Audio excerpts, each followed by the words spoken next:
Your Honor, members of the court, thank you for allowing me to speak. What I share today is deeply painful, but necessary. My brother's murder did not just take his life, it shattered our entire family. These words carry the weight of that loss and the truth of what Matt's children, my family, and I now live with every day. My name is Jonathan Mark Restelli. I go by Mark. I am the youngest of three brothers, known growing up as the Restelli boys. Paul is the oldest and our leader. Matt is the middle brother, and he is the victim in this brutal murder.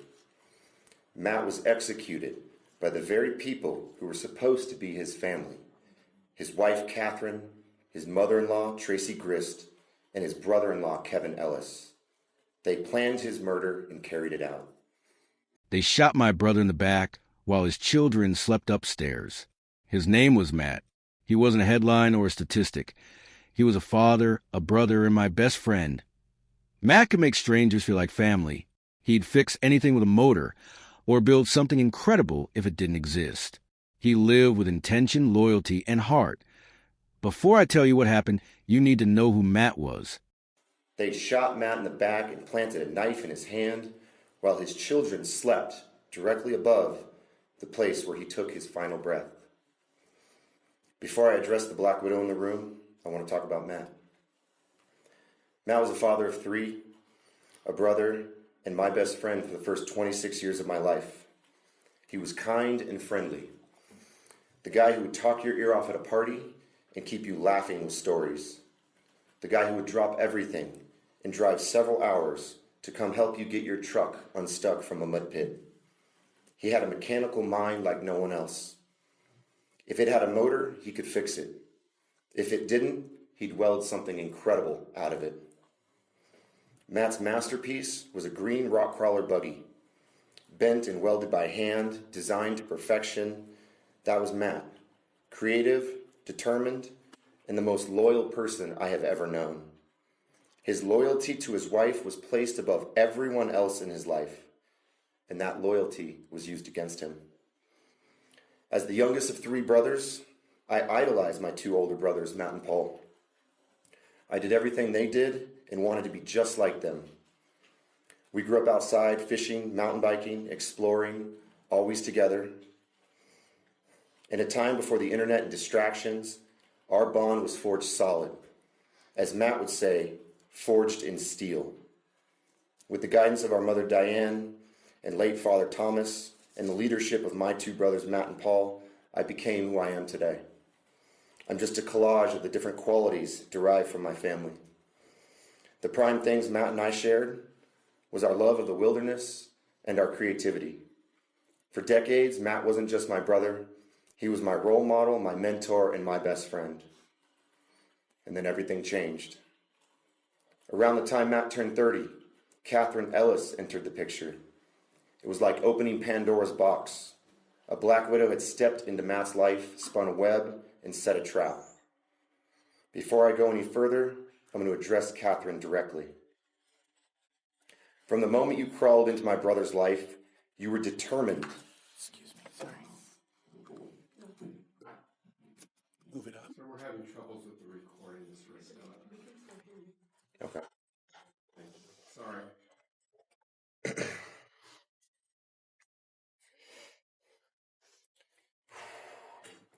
From the moment you crawled into my brother's life, you were determined to marry Matt, become a Restelli, and start making babies.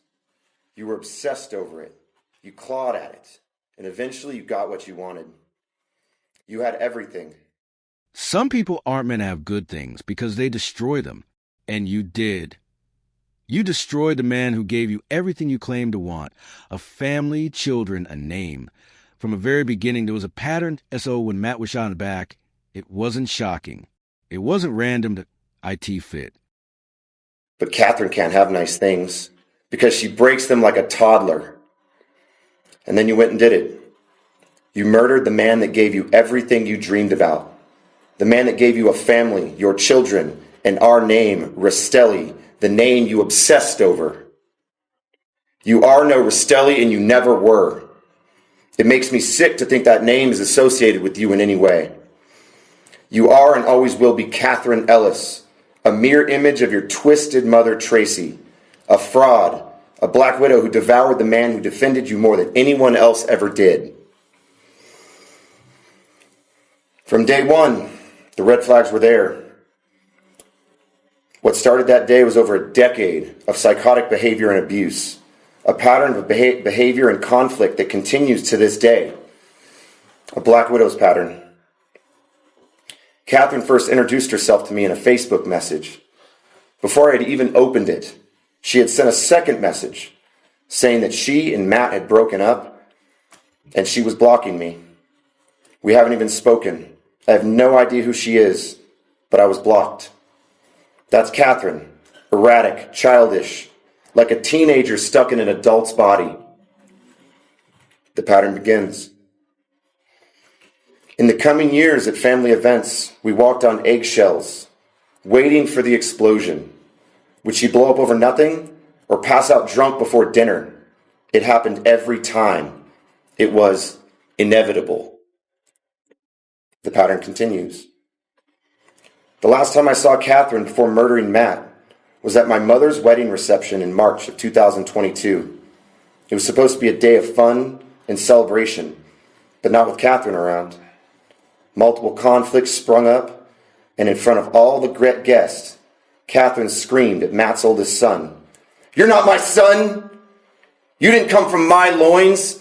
I didn't spread my legs and birth you!" Filthy, venomous trash from a filthy spider's mouth. The pattern continues. I refused to stand as a groomsman at Katherine and Matt's wedding because I couldn't, in good conscience, support his marriage to her, because even then, I saw right through her. 8 legs, an hourglass, fangs, and dead eyes. She was transparent to me. At that same wedding, I met Katherine's mother, Tracy, for the first time. Before even introducing herself, her first words she ever spoke to me were, "You know Katie's not a bad person." Looking back, that's laughable. Because we all... The last time I saw my brother Matt was Father's Day. 2022, Katherine had taken the kids and left them alone. Her favorite weapon, isolation, to my son's birthday. I told him the truth. After everything, we can't have kid around our family. He said nothing. He left it. I lost Matt long before they took his life. Katherine had him trapped, and she was poisoning him. It was Katherine, Tracy, and Kevin, a Black Widow's execution plan. It was just a normal day in the life of the Ellis family. It is their nature. The last time I saw and spoke to Matt was Father's Day of 2022. My mother had a barbecue for her sons. All fathers.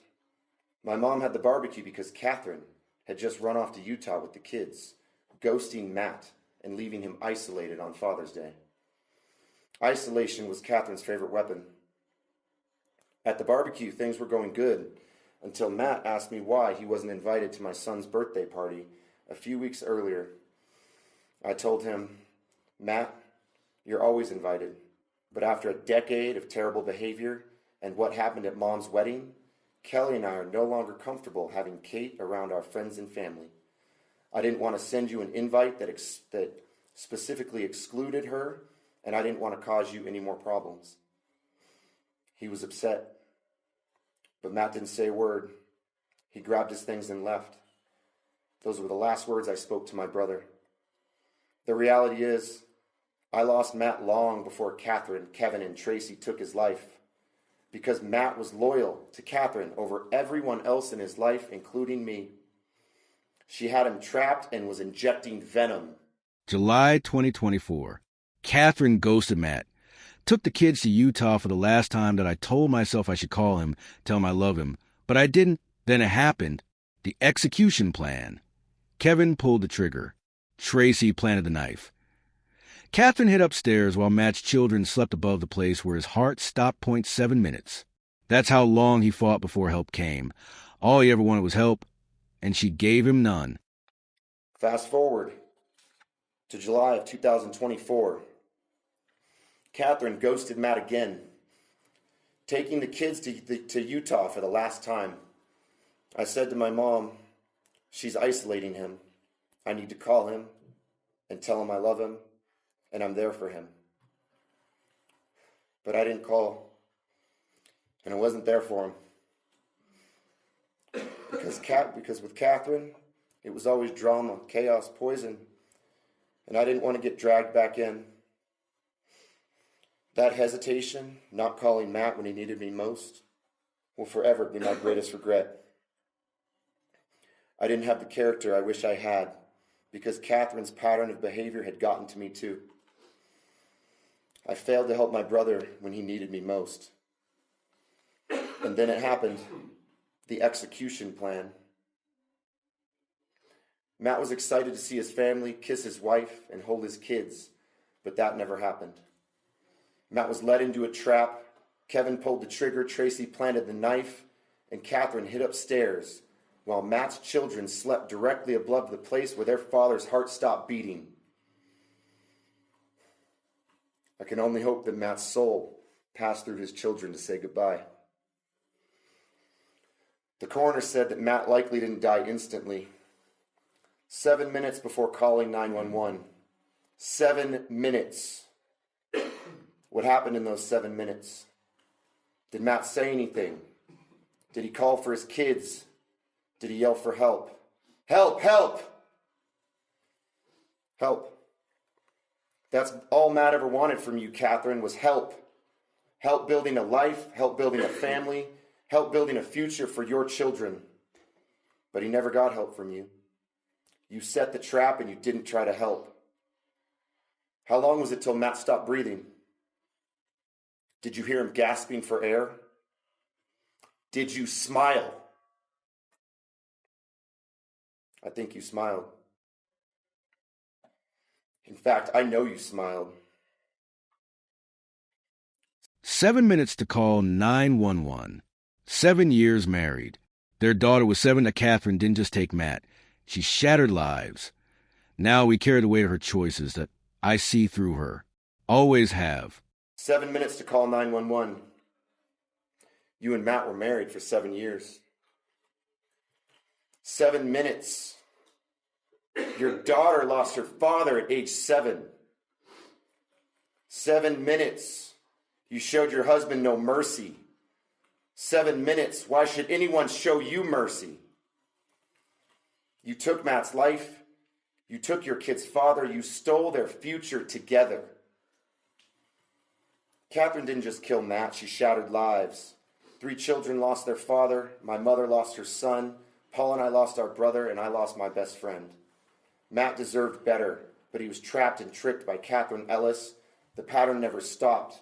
After Matt's death, Katherine liquidated all of their assets like Matt never existed.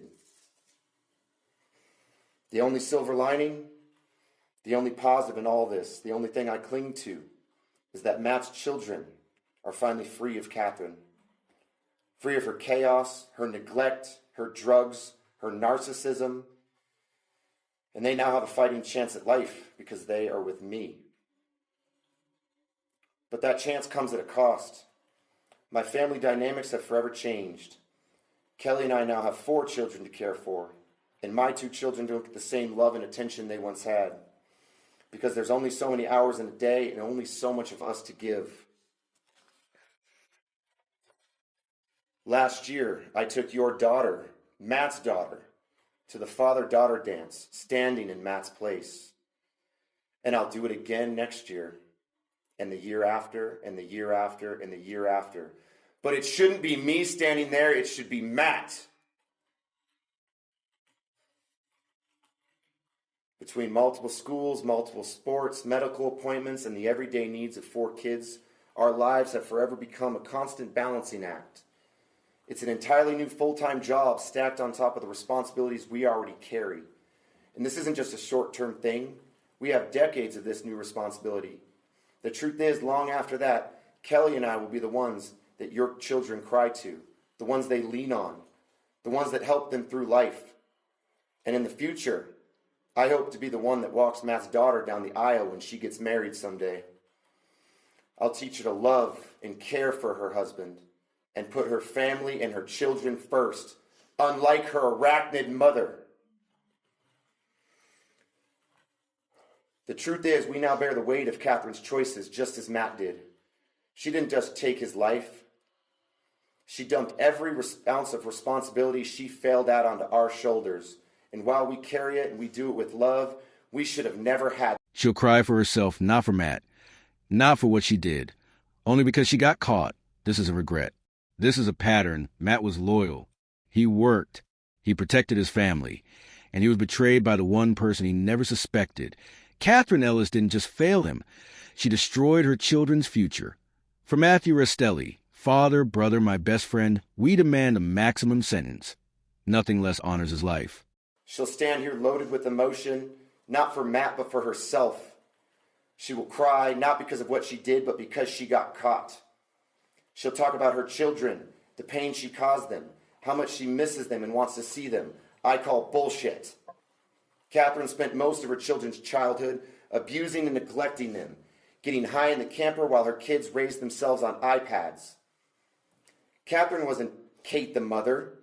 She was Kate Dabbs, getting high online with her friends all day while Matt worked his ass off. She'll talk about mistakes, about regret, about sorrow for Matt, for her kids, and maybe for my mom, Paul, and myself.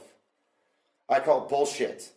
Just a few days after Matt's murder, Katherine was with another man, his mouth on her neck, and using Katherine's words, legs spread wide. That's not sorrow, that's not regret. That's who she is, a cheater, a liar, a fraud. And none of it surprises me. It's Katherine's pattern, the Black Widow's pattern. I don't believe you ever loved Matt, because you're only capable of loving yourself. Love doesn't look like cheating while Matt holds your family together. Love doesn't look like neglecting your children to get high. Love doesn't look like plotting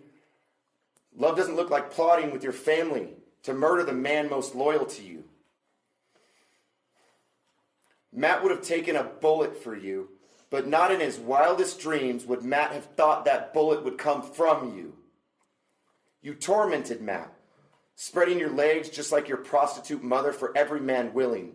No cooking, no cleaning, no job, just sucking the life out of Matt. So no one's going to believe anything you have to say today. Your words will be fake, every word rehearsed, every tear an act, and while you perform, remember, we see through you. You are transparent. Matt deserved better. Your children, Matt's children, deserve better. Your Honor, let there be no mistake. Katherine Ellis is a murderer, a fraud, a parasite. She failed as a wife. She failed as a mother. She failed as a human being. She is not forgiven. Not today, not ever. The only time I will think of her again is at the parole hearing. And when that day comes, I'll be there to make sure she never sees daylight again. She took my brother. She took her children's father. She destroyed her children's future. Matt's kids didn't deserve this, and now they have to live with this stigma every day, and it will follow them the rest of their lives. In the name of justice for my brother, Matthew Clark Restelli,